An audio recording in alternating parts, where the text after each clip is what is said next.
My guest today is Mark Sams, co-founder of NinjaOutreach, a Swiss Army knife influencer marketing tool. It's one of my favorite growth hacking tools at the moment, but what's almost as impressive as the tool itself is the pace NinjaOutreach has managed to grow, to the point where they are now earning $50,000 in monthly recurring revenue. Mark, I can't wait for you to spill the beans and share your story. Thanks for joining us on the show. Hey, thank you so much, Moby, for having me on the show. I'm looking forward to sharing some of the ups and downs of the journey. Yeah, awesome. I know we've been trying to organize this for a while, so it's a honor to finally have you. Mark, start with briefly, what is NinjaOutreach and what do you do in your role as COO? So NinjaOutreach is a influencer marketing platform. It allows people to search for and find influencers and judge them, I guess, or order them based on different criteria, like how much traffic they get, social engagement, and stuff like that. And then obviously manage the actual outreach process, reaching out to people and managing all that process within one single platform, within an outreach CRM. And I guess a COO, to me, it's more it's just a title more, because at the end of the day, I kind of do a bit of everything, which is obviously, as a startup owner, that's what's required. But if you look at me and Dave being my co-founder, and what the differences are, is Dave, I would say he focuses more on product and working with the developers and content and stuff like that, and I focus more on like services, done for you type of stuff for customers, link building, and different types like affiliate marketing and stuff like that. Yeah, awesome. So on your about page, you're described, in addition to that, you're described as the main motivator. Why is that important in high performing teams and especially startups? Leadership and inspiration and people feeling like they're part of something and there's a purpose behind something is super important. Like, our team is completely remote, right? And we do a lot of different things when we're working with our staff and people within the business and so on and so forth to make them feel like they're part of something more than just, oh, I've just got this job that I could lose at any point and so on and so forth. Like, they feel like they're part of something and it's significant. And we do that in actually listening to what they put out there, what sort of things they come up with. We have weekly meetings around performance and marketing and what we're doing around product and stuff like that. We have individual meetings with different people within the team, look at what went well for them since the last time we spoke, what they've struggled with, and what are their goals for the next week and stuff like that. And we've got like, we use things like Blip, which is kind of like a Slack type of setup where the team can obviously all be there, communicate, and so on and so forth. And so I think being a motivator and inspiring your team is key to having a successful business, because if people are prepared to go above and beyond, like when it's required for someone to say work on the weekend, and they'll do that for you because of what they believe in and they want to grow within your business and so on and so forth. That's when things are good, in my opinion. That's when a team of 5 is performing like a team of 15. You know, that's, yeah, no doubt. Mark, I want to get into the tool set. You know, the tool that's on your beautiful T-shirt there, which maybe you can send me one at some point. But before we get into the tool set itself, yeah, definitely, I want to talk to you about outreach, right? Outreach it's one of those things that a lot of people have butchered, right? A lot of people have given it a bad name, like SEO. So that's unfortunate. My question to you is, does outreach still work? 100%. Definitely. That's like saying, does email still work? Does SEO still work? Does marketing in general, just selling things online, still work? Like, do you know what I mean? Like, it's evolving and changing, definitely. Like, you the same approaches that people were using like 2-3 years ago are not working now, or they are working just as not as effective. Like, you've got to be more creative now with the way that you're reaching out to people and the things that you're doing. And I think that we're leading the force when it comes to stuff like that. So what is and obviously we'll dive into the tool in a second as well, but from a high level, what is the right way to do outreach now? Because and see, we're all victims of poor outreach, right? Hey, I love your blog and it's amazing, and here, share a link or whatever. Like, it's just bad, right? So that is the wrong way. What is the right way to approach outreach? So I'd say that, like, the first thing that people got to understand, and this might sound weird, but like, it's not about the tools. It's not about Ninja Outreach.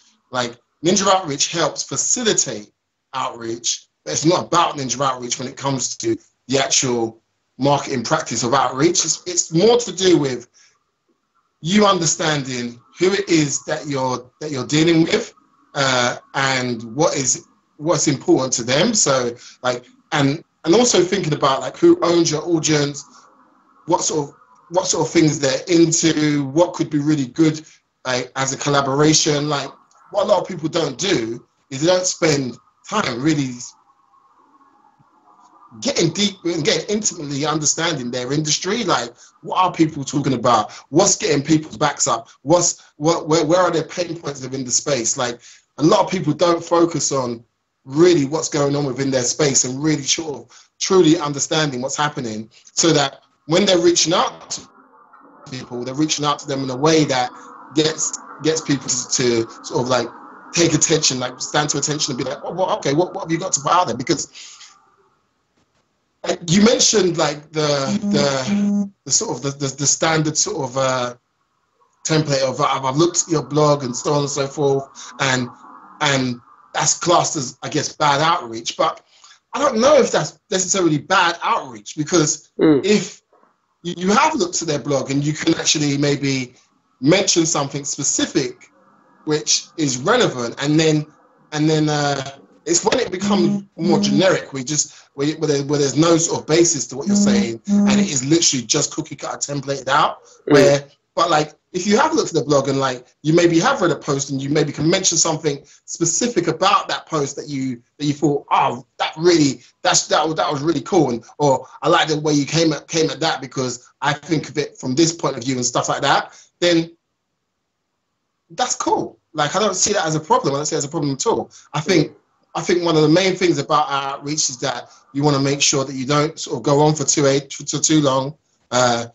Just give them a quick snapshot of what you're about, get straight to the point of what it is that you want and what it is that you're looking for, and so on and so forth. And when you're doing outreach, try to think of ways of how you can collaborate where it becomes win-win for people. That's why I love expert roundups and things like that, because I find that that's a really good way of building relationships with influencers, and then you can do other types of collaborations thereafter, because you've actually built some sort of a bit more of a solid relationship with influencers. Yeah, it's doing the work, right? It's not a matter of so I guess doing it properly, not taking any shortcut. That sounds quite fundamental. Now, the beauty of a tool like yours, because there's so many factors, right, Mark? Like, there is, hey, is this even a good website?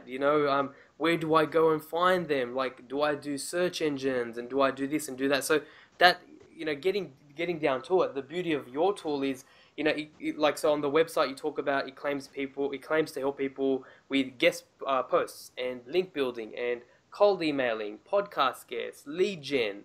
So if someone, that's the beauty of it, right? So it's all this information at your fingertips in one sort of place.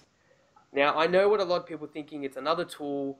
If I had this tool today, where would I start? Right? So my question to you is, if someone's got this tool, they've obviously got their persona, they've got their target audience in mind, they're sitting on their computer and laptop, where do they start with a tool like Ninja Outreach? You start with some keywords that are relevant to your space. Like, you identify those keywords by thinking about who owns your audience and having keywords related around that space.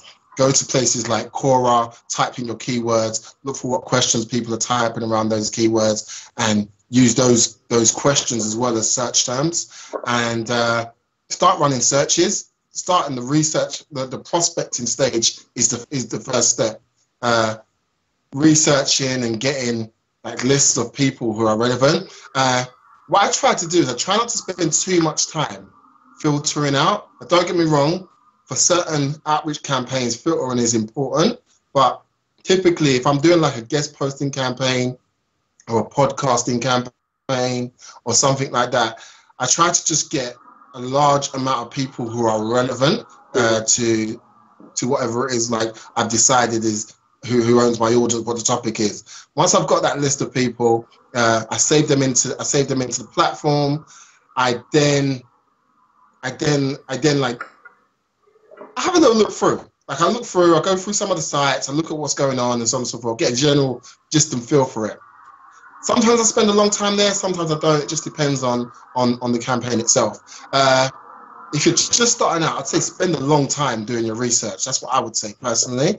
But then once you've done that, then it's about putting together an outreach message. As I said, you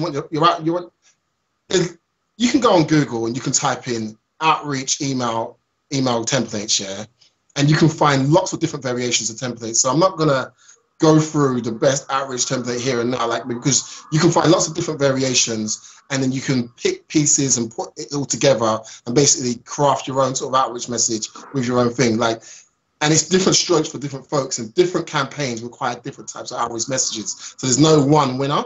So go and do some research, look online, understand what your product's about, and craft something, yeah? And at the end of the day, just be aware that when you reach out to, say, 50 or 100 people, based on your results, but it's dependent on, do you need to change it? Like if you get completely whack response rates, then you're gonna need to either adjust the people that you're targeting or adjust your outreach message. It's either one or the other, or and that's me just assuming that you have an outstanding product or service and offering. Yeah. So obviously you craft your outreach message, and then it's really just about reaching out to people. And there's lots of different nuances in between. Like you could be looking for people that have an Alexa rank of this high and that high, or you could be looking for people that have this many followers and so on and so forth. They're all different nuances. To me, I class it as fluff, and sometimes it's necessary, but generally you want to get a good list of people, you want to have a good outreach message, and you want to start reaching out to people, and then you want to adjust and change based off the results. So if you get good results, then continue reaching out to people and manage the responses that are coming back into you, and start taking action on the opportunities. Like one of the key things that a lot of people mess up on is that they start reaching out to people, they start getting people saying, yeah, you can publish some content on my site, or they do too many, and they're like, I've got like five people that want an article like tomorrow, like what do I do? Like, and they fold. It takes them weeks to get it out there, or they don't do it, and whatever the situation, and then they lose credibility with these influencers and stuff like that. So make sure that you go at a pace where you can actually keep up with the response and what comes back from it. Yeah. But like, and just in your head know what it is that you want. Like guest posting is one thing, but like you can do link building with this type with outreach. You can get podcast opportunities. You can get product review opportunities. You can get people to contribute to your roundups, like influencer roundups. There's so many different things. You can do market research. Like you can reach out to a ton of people and just ask them questions about maybe some software that you're trying to bring out, and find out what people think and what their thoughts are and so on and so forth. Like the limitations are really just down to you. Absolutely. So you mentioned and the beauty of the tool, I was playing with it yesterday, that you can actually filter by bloggers and by journalists. The filtering capabilities are pretty awesome, aren't they? There's a lot you can do there. Yeah, no, definitely. Yeah, definitely. Like that's something that allows you to obviously, like, so when you're working, so that's more, in my opinion, for like agencies and so on and so forth, where they're like they'll be using it and they've got like a client, and the client has specific needs and stuff like that. Like typically most business owners, like you don't want to just restrict yourself to one like thing like that, like saying, oh, I just want journalists, I just want this. Depends on what your goals are, right? But like in most cases, you just need to get exposure and traffic, and you want to reach out to everybody that is relevant. And I would say to do that. Now, obviously, as you get more advanced and you do need to filter down, then you have the opportunities to do that. But yeah, I'm old school. I like to just get a decent amount of people and reach out to them, like sales, like it's a numbers thing. Yeah, numbers game. So on the numbers game, you mentioned lists a second ago, and I think that's quite powerful. You can create lists for, maybe different types of topics, or I don't know, maybe lists for big influencers or low influencers, or you might say to me maybe, no, you're overthinking it. So what are your tips in lists? Is it really just, okay, just get one list and put a bunch of people in there? Do you have any kind of, pro tips on using lists in Ninja Outreach?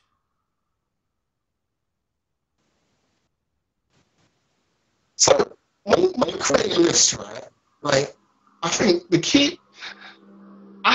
sometimes, and the thing is, what you gotta understand is that this is my way of doing things. Like, you speak to Dave, my business partner, he'll have a different way of doing outreach than I do. And that's just like, so it's a preference thing.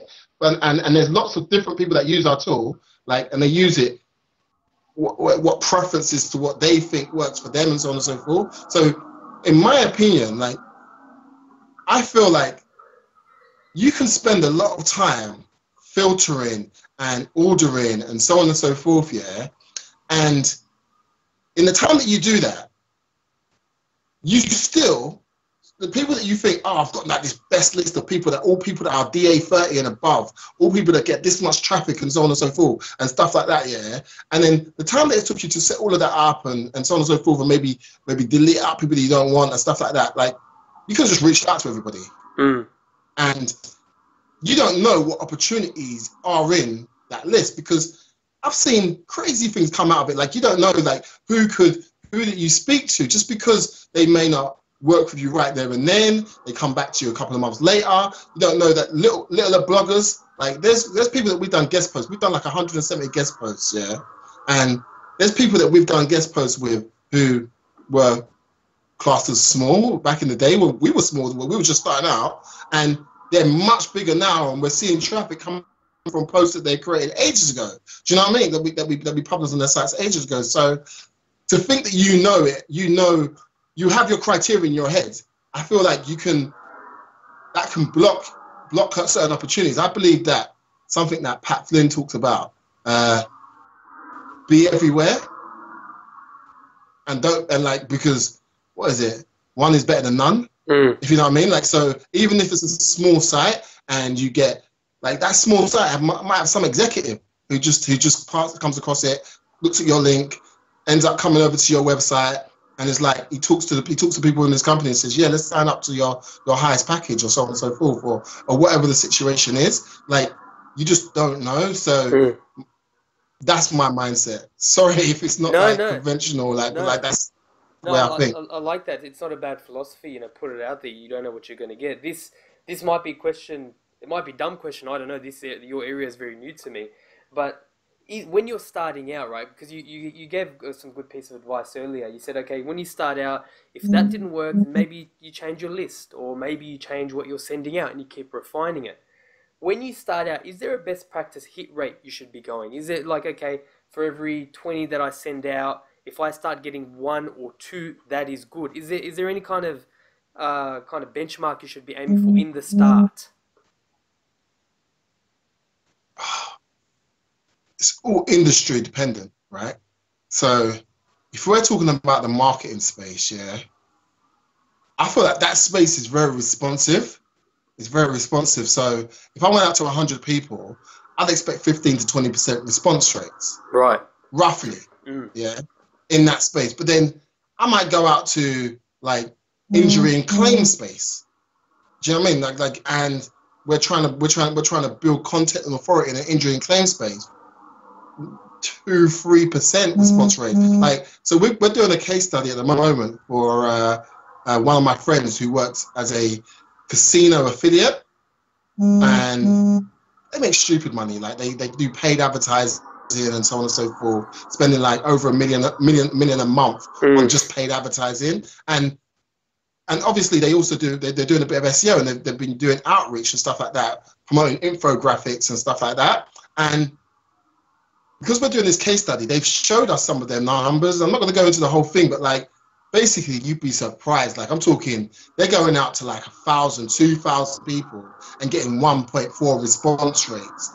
So like it's a few people that are coming back to them, but that few people that are coming back to them, I'd say 90-95% of them are like either posting their infographic and so on and so forth. Some big sites, like I think they got one on like the Daily Mail, which is a big website in the UK. I think it's across the world now, and stuff like that. Yeah, and they got ranked for some crazy big keywords like betting and casino related keywords on the first page by doing this. But a lot of people, to reach out to that many people and get that small response, that would put them off. And they should be like, oh, this isn't working. Oh, no, okay. So I try that. You know what pees me off, yeah, is when I speak to people and they say, so yeah, I sent out 25 emails and yeah, I didn't get no responses, so this doesn't work. I'm just like, what are you talking about? Send out 100 emails a day and then come back to me. I love it. Do you know what I mean? Like, send out 100 emails and see what's actually what's actually happening from there. Like, you can't tell me you sent out 50 emails and this doesn't work. Like, yeah, it's not going to work if you're going to send out just 50 emails. Like, that's just how it is. Yeah. I like that. Okay, cool. No, that's a great answer. I think that's a good sort of way to think about it. You got to keep trying, and you got to keep, it is a numbers game. You got to keep trying. You can't give up after a couple. And I think that's what probably disheartens people. I'll give you another example. I'll give you another example. Like, so as I said to you, I said earlier, we've done about 170 guest blog posts in 2.5 years. Yeah. We've slowed down a little bit, but we're starting to pick it back up again now. And so when we was in the beginning days, so basically this is how it went. Dave read an article on Buffer, and they said that they did 150 guest posts in a year, and it allowed them to generate get 100,000 users in their platform. So Dave was like, I'll write the content, you get the opportunities, let's do this. So I went out there using our tool, doing a ton of outreach. Dave was getting roughly around 10 opportunities every single month, and Dave was churning out content to the point he got, what's that thing called, carpet tunnel? Oh yeah. With your hand, where you can't. Yeah. To the point that he actually messed up his hand and he couldn't type properly. Like, he was churning out articles hard, like 10 articles a month at 1,500 to 2,000 words per article. Do you know what I mean? Like, it was serious business. How many words per article? How many words per article? 1,500 to 2,000 words per article. Good quality articles, yeah. Good quality articles. These ain't no 500 scraped word articles. These are like a proper piece, 4 to 5 to 10 hours sort of work, depending on the article type of thing, yeah. And he's just banging it out, like, sort of thing. And that's what we did. And I'd say we did that for the first month, yeah. We did 10 articles, and some of the sites that we got on and stuff like that, like, you think to yourself, like this was the first time we were doing guest posting, so we were thinking to ourselves, we're going to get so much traffic from this, oh my gosh, I can't wait. And the post would go up, and it was like, okay, got 20, 30, 40 visitors and so on and so forth. It was like, okay, that wasn't then some of them we might get like 100 or so and stuff like that, and it wasn't nothing to write home about, yeah. And I remember that I thought to myself, like, this I don't know if this is like worth it. And I remember reading an article from Neil Patel, and he talked about how don't even come up for air for the first 6 to 9 months of doing guest posting, and just keep consistent. And I showed the article to Dave, and we basically did that. And by the time we got to 9 months, we were a 6-figure a year business, like, generating, like, I can't remember exactly how much business we was generating around that time, but we was generating a decent amount of traffic that was giving us enough to make, I think it was about 9.5K a month, you know what I mean, which made us a 6-figure a year business sort of thing. So yeah, like, you've got to stay consistent, and I think that's why in a sense, a lot of people are not going to be able to win in this space because they're not prepared to do what it takes. Like, they're not prepared to put that much content out there. They're not prepared to promote all their existing content. They're not prepared to keep reaching out to people. Like, it's easy enough to say, oh yeah, I should do outreach, or I should work with influencers and so on and so forth, yeah? Like, it all sounds magical and beautiful, and you get these articles about a company that worked with Instagram influencers and now they're making 4 point such and such millions. You don't know the backstory, like whatever, like there's normally some big struggle that went along with that. Or they were like the 1% who just got really lucky and it just blew it out of the park. If you know what I mean? Yeah, but yeah. I feel like we were never that percent. We were always that company. We was that company where we had to fight for every sale, every piece of traffic, every advancement we got. We had to fight for it. There was no sort of like, there was no sort of luck. Like, luck did come, but out of hard work. Like, so for example, we got a gig with AppSumo about 9 months in. We got a gig with AppSumo, which was, I'd say it came out of hard work. But yeah. Yeah, absolutely. But you know, some would call it luck, but the 1 is better than 0. You were doing that for 6-9 months before it actually snowballed into something. That's amazing. You answered another question there for me as well. I was gonna ask you, did you use your own tool to grow? And you obviously did. I wanted to ask you about your team. 100%. Yeah. Yeah. Yeah. So that's always amazing too. What do you know about it? When you drink your own Kool-Aid, that's always something, Do right? you know how it evolved?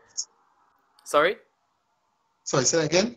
I said when a company drinks its own Kool-Aid to grow, that's always very impressive. So that was amazing to hear. I don't know if you want to add anything to that, but yeah. No. Like, yeah, we didn't have no budget. We didn't have no money to do anything other than pull up our sleeves and make it happen. And like, I guess the things that I'm not talking about, like, this is all the niceties of it, like, but like, things I'm not talking about is that, like, so we opened our shopping cart January the 15th, 2015. So that Christmas, just before that, yeah, things were so hard for me, yeah, that I remember that a few days before Christmas, I phoned my mum and I pretended I had the flu because I just felt ashamed. I didn't want to come to the house because I didn't have no money to buy no presents. I just felt whack. And I just stayed indoors and so on and so forth. And I was just a bit depressed, yeah. Like, over that whole first year, 2015, we didn't pay ourselves at all. Even into 2016, it wasn't until the last 3 months of 2016 that we start paying ourselves. So wow, all that time, I'm signing on. Like, I don't know if it welfare. It's called welfare, and it's called signing on in the UK. But like, I was like collecting welfare. Do you know what I'm saying? Yeah, and it was a struggle. It was a struggle. Like, I had people around me that were supporting me and helping, like my girlfriend and stuff like that. But even that caused a bit of tension at times because it's just like, when's it gonna happen, like, babes? Like, do you know what I mean? But she did believe in me. She knew that we were going to turn things around, and we did. And like, it wasn't that we wasn't making money. It's just that all the money we was making, we had to put back into the business, paying for developers, paying for the team, and so on and so forth. And I guess that leads nicely into a bit more about the team and how they sort of came about. Yeah, absolutely. So is it true if you want me to... Yeah, is it true that you guys haven't met, or all the co-founders didn't meet? Or tell me about that, because that's quite intriguing. So how I met Dave initially, yeah, was that I was doing a bout of podcasts, just like yourself. Yeah, I was interviewing a ton of people. I interviewed people like Neil Patel, Ryan Dean, loads of people, yeah. And I was reading Dave's blog, and I thought, this guy writes amazing. I love the way he writes. Like there's not much content that grips me all the way through, and that's what his did. And I thought, I want to interview him. So I just reached out to him. He said yes. He was traveling the world at the time. He got on a call with me, and we just done this interview, and he talked about his journey, and it was just cool. And then when I published the article, like I said to him, sorry I took so long to get it up. Like, I had some personal issues, and we're working on this platform. And when I say working on this platform, like, it was like in the skeleton zone. It wasn't even called Ninja Outreach at the time. And I said to him, like, it's like an outreach software that we're going to be doing. And he said, that's crazy. He goes, I'm actually thinking about putting together an outreach software. And and I was like, cool. And then like he goes like, on a level I am like, and he sent me basically all the research and stuff that he'd done already. So he'd like interviewed a ton of experts, asking them what they'd want in the tool, what they wouldn't want in the tool. He'd done like a ton of like analysis and research into the marketplace. And I thought to myself, this guy's super passionate. So it would be really cool to have him as part of the team, because it was just me and my other friend who was a programmer at the time. It's a really cool part of the team. Plus, the smart side of me also said, if he brings something like this out and we bring something out, he'd be our competition. I don't want it to be our competition. Let's form something and see what we can make happen. And it was the best decision that we all collectively made, because Dave is a genius when it just comes to product development and just systems and so on and so forth. Like, so yeah, it really worked out well. And it just worked out that, like, obviously, as I say, the first part of the journey was quite hard. So we didn't necessarily have the money to be like, oh, I want to fly over to America, or you're gonna like he was okay. He was okay, but like I didn't really have the money to want to fly over there. So my time was just focused on grinding and growing this business, like sleep, eat, work type of thing. But now, like he's coming to Europe in around sort of August. So we're going to do a little meetup. We've got like about maybe 5 or 6 members of the team that are in Europe as well. So we're just going to do a little team meetup in Europe.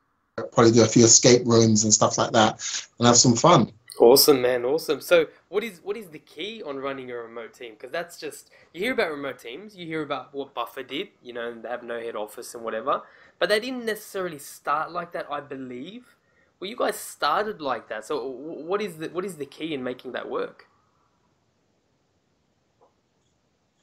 The key to making it work is, I guess, really it's you learn as you go along, first of all. So you make mistakes, like we've had bad hires. Do you know what I mean? When you have a bad hire, you need to look at why did that happen, so on and so forth, and you refine your process. But I guess the process for us is that when we interview, so we go out to a ton of people, and they're like, and then we'll put qualifying steps along the process. So we might have like a proposal for the job, yeah, and then we'll have like a question right at the end.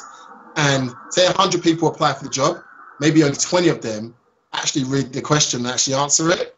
So those other 80 people instantly they didn't pay attention to the details, so they're gone. Whether they're good or not, they're gone. They didn't pay attention to detail.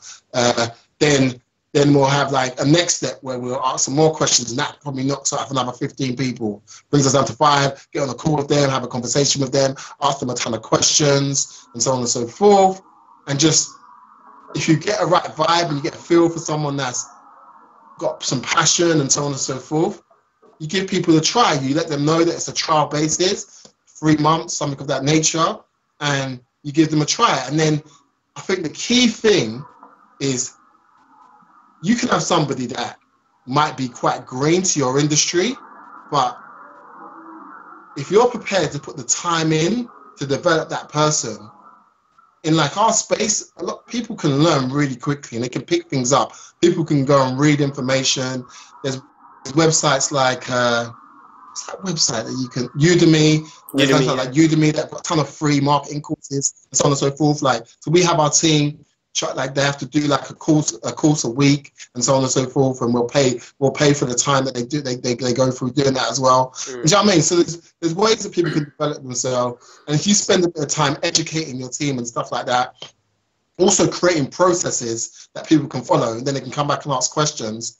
Like, yeah, that's pretty much it. Like like that's shit. And then just having people that are like self-motivated and wanting to like learn more and so on and so forth, and being open as a person to give them what they need. Like, so if my team's coming to me and they're like, oh, Mark, I need you for this, Mark, I need you for that, sometimes I feel like, oh, but at the same time I'm just like, you know what, they need me, let me what's happening? Let's get on a call. What do you need to do? What do we need to go through? And stuff like that. And just get it done. Because these guys are like the extensions of yourself. And they're help. Like, our business couldn't do what it does without the team, if you know what I mean. So yeah, absolutely. I guess other things as well. Other things to keep the team going as well is, like, I know it's remote, but we started to create like a remote culture. So we'll do things like anybody that comes in new, and all the existing people have done like this interview, not like a job interview, but like an interview where we just ask you like, I think it's like 20, 25 questions. And it's things about your personal life, so on and so forth. Stupid things like, if you could be an animal, what would it be? What's your favorite TV show? If you could be a superhero, who would it be? And what's your favorite dish? Where would you go if money wasn't no object? Stuff like that. And it reveals things about people that you didn't know. Like, so for example, I've been working with Dave for over a year, and I didn't know that he'd done stand-up comedy. And I was like, when he opened up on his interview, I was like, what? You did stand-up comedy? That's so crazy. Like, I didn't even know that you'd done that and stuff like that. I was like, got any videos and stuff like that? And it's so it opens you up and it gets you to intimately know a bit more your team more, and you kind of feel like a unit or a family or clan or whatever you want to call it a bit more. We've got like a water cooler in our GLIP group, so it's just a group that everyone can just chat favorite tunes, whatever. Like, do you know what I mean? Just free to business related type of stuff that people can just talk about. We do like monthly challenges. We've done the fitness challenge. We've done the two truths and a lie thing, all that type of stuff. And we go as far, like for people that have been with us for a little while, they're freelancers, but we do paid holidays. Like, I think up to like 5 to 7 days of paid holidays a year for our staff as well.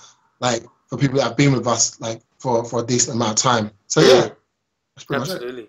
Much it. I love it. It's just how you guys managed to do that. Obviously, a lot of learnings along the way. I had this question for later, but I want to ask you now. What do you think is the biggest mistake you guys have made? Because you've got a system and process now, but obviously that's come with evolution. So what has been the biggest mistake you guys made since you started? Would you believe, that the software, when it first started, was a desktop, Windows-only software? It's a downloadable desktop, Windows-only software. Right. That's the way. I'd say that was our biggest mistake. Yeah, it sounds weird in 2017, but right, okay. It sounds so weird, but like, for whatever reason, our coder, our developer at the time, I guess that's what he was programming in, and that's what he was used to, and whatever. And he was like, and he was saying that some of the functionalities that we wanted to do, sometimes coders can be like, oh, it only can be done this way. Like, you know what I mean? And they can make you feel like that's it. So you just sort of go with what they're saying. It's not always the case. And yeah, we brought it out like that, and we still got sales. We still but we was losing like 50% of our business straight off the back. Like, people would sign up, realized it was what's it called, and cancel within like a few minutes. And some people, but the thing about the tool, even when it was like that, some people were still signing up and then getting like the parallels and so on and so forth and doing all that stuff. But basically, it was a big mistake. Like, it wasn't the way forward. Like, so about 2-3 months in, we literally had to basically, it was like we had to not start again, because we had like the framework of what the school needed to have, but basically take that and put that all into a web-based platform. And I think we started off by just taking the emailing function, and we just get adding features and so on and so forth. So how did you guys know, Mark? Yeah, sorry, I was going to say, how did you guys know? Because 2-3 months, it's not a long time when you look at some colossal mistakes businesses have made where they've just gone on for a year. Was it feedback? What was it that told you, shit, this is a bad idea, we've got to 100%. 100%. There was like, it was just blatantly obvious, that what we were doing was not, like, we needed to cover Mac users as well, and so on and so forth. And it was clunky. We had to buy this certificate that when you download on Windows, I don't know if you use Windows, but like if you download on Windows, like there was like this certificate and loading and verification. And it was resource heavy, like but like the tool was solid, like it was still solid, but like it wasn't the way forward, definitely. So so the data was telling us basically for every, so say for example we had 20, 30 sign-ups, 15 of them would cancel instantly or very soon, as soon as they found out it was desktop. And like some people just like, so people would say to us, even if they had Windows, just like, I don't like downloading things on my computer. And so that was obviously an issue. And we just thought, I think it just kept happening. And we used to have weekly meetings. And in one meeting, we was just like, this needs to change. Like, and we was all like, yeah, like we need to sort this out. And we literally just had to just say to ourselves, we need to basically just recode this whole thing on in a web-based platform and done. Yeah, and absolutely. We decided that needed to be done, and we did it. Absolutely. So I've only got a couple more questions for you, Mark, if that's okay. Cool. No worries. In regards to the idea, how did you know it was the one? Like, did the penny drop? What gave it away for you? Like that this is an actual painkiller, not a vitamin. You know, it's not a nice to have. This is actually solving a problem. How did you know? See, outreach or influencer marketing or whatever you want to call it, to me, it's like a new fancy buzzword for joint ventures. Because that's all it really is, in a sense. It's a collaboration between two parties, for a gain, And joint ventures and so on and so forth have been going on for years. Like, you see it in music industry, you see it with superstars and brands, like clothing brands and so on and so forth. Like, joint ventures have been going on from the beginning of time, So that was always something that was working. Now, it's just evolved slightly. Like, it's in different, it's got like sub niches within it. So I was always doing joint ventures and stuff like that before I even started NinjaOutreach or anything like that. I worked with super affiliates, done some massive things beforehand already. So when it came to this, and I think I was doing some research and I was like, oh wow, this is like joint ventures and so on and so forth. And I remember I was showing my business partner like how I go out and find people, like, and I used to have an Excel sheet and I used to fill up the data and make a profile and stuff like that. And he was like, we can automate a lot of that. And it just evolved from there. And then just looking at the marketplace, and how many people needed it. In addition to that, what we did as well, when Dave came on board, we interviewed about 400 people who had reviewed, talked about, or mentioned our competition. So we basically got them on the phone, asked them questions via email, and just asked them what they love about the product that they're currently using, or they've used in the past, what they didn't like, and what would be the dream feature to have. And that dream feature question, I think that gave us the advantage. People didn't use the complicated UX. What a lot of people didn't like was there was a couple of different things that people didn't like. So, and we was able to add that and launch with those things, and also understand the language that people was using and their frustration because of those interviews. So yeah, I love it. So it was a combination of that. Yeah, your MVP was just crazy. You just expedited that learning curve. Amazing. I found really interesting. On your blog, you have this gauge. I don't know if it's still there, Mark, but you got this gauge of monthly recurring revenue. What is the logic behind sharing that? Because you don't have to, right? But you're publicly sharing that. Is it social proof? What is it? Why are you doing that? So if you look at like the world nowadays, like you look at the way that people like to live vicariously for others, and they like to follow a journey, and they like to follow a story. So you've got people like Gary Vaynerchuk, and he's so popular because he shares and documents his journey. Like, people are into that. People, like, that is something like reality TV is huge because people are watching other people's journey and so on and so forth. Like, whether you like it or don't like it, yeah, it's big business. And this is like just, I guess, an extension or something similar to that, like the transparency thing of where typically businesses never gave that type of insight into what they're about. So these income reports and so on and so forth, it gives people that extra inspiration about, like, wow, this shit is really possible. Like, we can actually do this. Like, these guys just some normal guys who had an idea and just implemented. Like, do you know what I mean? Like, and so transparency, but like, really, it's just about, like, we know that people like to follow a story and a journey and so on and so forth. So that's why we do it. I love it. You're not just selling the product. I don't want to say selling the dream, but you're sharing the proof. The proof is in the pudding, you know? So it's exactly. Like that. Mark, so, yeah, go ahead. So another thing that I'm doing as well is, like, I'm starting to get into this, like, I'm doing like Facebook Lives.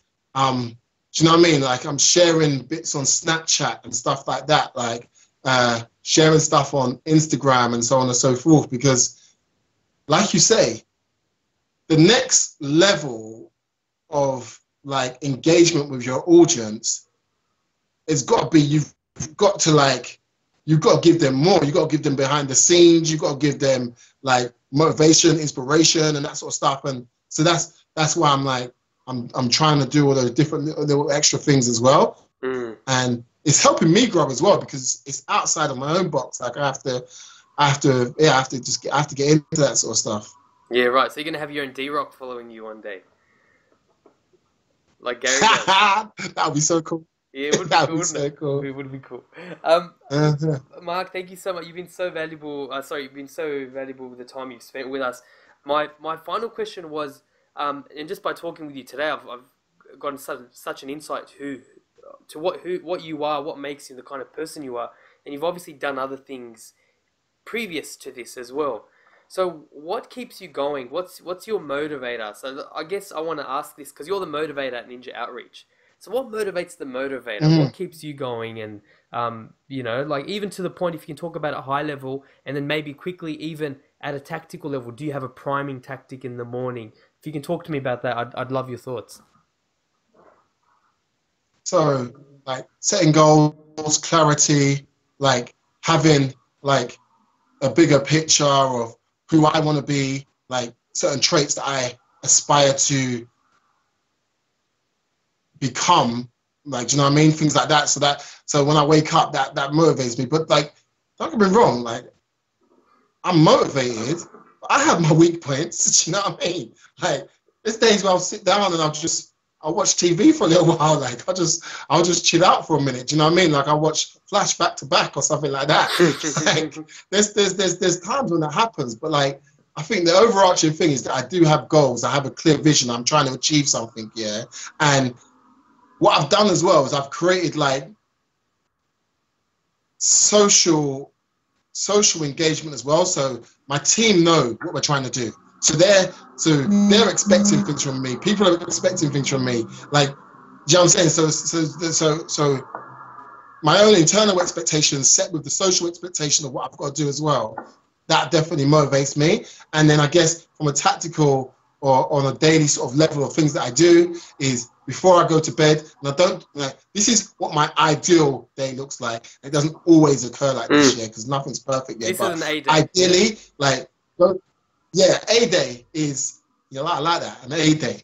Like, an A day, yeah, is when before I go to bed, I think about what I've got to do the next day. I maybe even write it down or review what my calendar's all about and so on and so forth. I think through what obstacles can come up and so on and so forth. And I go through that. Go to sleep, wake up, get up, have a drink, go and exercise straight away. Like, go for a walk or run, go to the gym, whatever. Go and exercise for a little bit. Yeah, come back. I like to meditate. I like to have a shower, meditate. Have a smoothie or something to eat, and then Then on an A day, I think about what I've got to do for the day. And I do it, and even though I've got a schedule, like the schedule's all in my calendar, I still think about like the moves that need to be taken and so on and so forth. Like a game of chess, like think about what I need to do, what I can move around, what I need to change, how I'm going to approach things, what obstacles can come up and stuff like that. And then when I approach my day, what I like to do is I like to work in blocks of 25 minutes to 50-minute blocks. If it's 25 minutes, I have a 5-minute break. If it's a 50-minute block, I do a 10-minute break. And the break is just a bit of stretching, watch a bit of TV, nothing related to work. I have like an alarm set, and it'll just literally go off and do that. And I'll do that all throughout the day. Yeah, obviously, there's flexibility there. Like go get my dinner. Sometimes I'll go and pick up my daughter, whatever, and so on and so forth. But when it's work periods, that's what I try to do. And then I try to schedule as much as possible. So I even schedule like my free time. Like, so I know that like, okay, I finished work. I've got like 2 hours before I go to bed to chill out with the missus. And I try to make the most of that 2 hours with her. And do you know what I mean? Because obviously we both work. So try to make the most of it, have a laugh, really be present and stuff like that. That's an A day. I love it. So sometimes I have a B and C day. Sometimes I have a B and C day, but like that's an A day. It's good to know. It's good to know that even people like you have B's and C days. And honestly, that was I only mentioned it. I'm daily fighting with it. I'm daily fighting with it. Yeah, it's a daily fight. I don't think there's anybody out there that's not daily fighting with themselves and their own internal demons. Yeah. Do you know what I mean? Mark, thank you so much. You've been so generous with your time. Where can people, you're starting your journey publicly and sharing it. Where can people hear more about Ninja Outreach and yourself personally as well? So yeah, check me out on Facebook. Just type in facebook.com/Mark Sams or something like that, or just type in Mark Sams into the search. You'll see me. On Instagram, it's @Mark Sams. On Twitter, it's at Ninja Sams. Yeah, obviously you got NinjaOutreach.com. Join our mailing list. Like we deliver a ton of great content. But yeah, like that's pretty much it. Yeah, fantastic. Honestly, we don't have the luxury of time, but we didn't even talk about how easy the tool is and to support. Can't remember who it was. I think it was Tariq or someone from your team. I had an issue myself. They're onto it. They jump onto it. Yeah, so there's no real learning curve. And if you want to check this tool out, the URL is on his t-shirt there, NinjaOutreach.com, and we'll share everything in the show notes as well. So Mark, thank you so very much. I want one of those t-shirts, man. They look awesome. Thank you so very much. And, I'm going to speak to Dave and get that sent over to you. Yeah, awesome. Yeah? Awesome. I'm not joking. I'll send over to you. Oh man, I'm going to hold you to it. I got it on video now. So it's going to go on YouTube. It's going to go everywhere. Mark, thank you so much. You make sure you wear it. I will wear it too. I do these videos every so often, 60-second skills that pay the bills. I'm going to wear one just for you, Mark, just because you put me up to it. Man, keep doing what you're doing, and it's very inspiring to watch, man. Take care. Take care, people. See you later.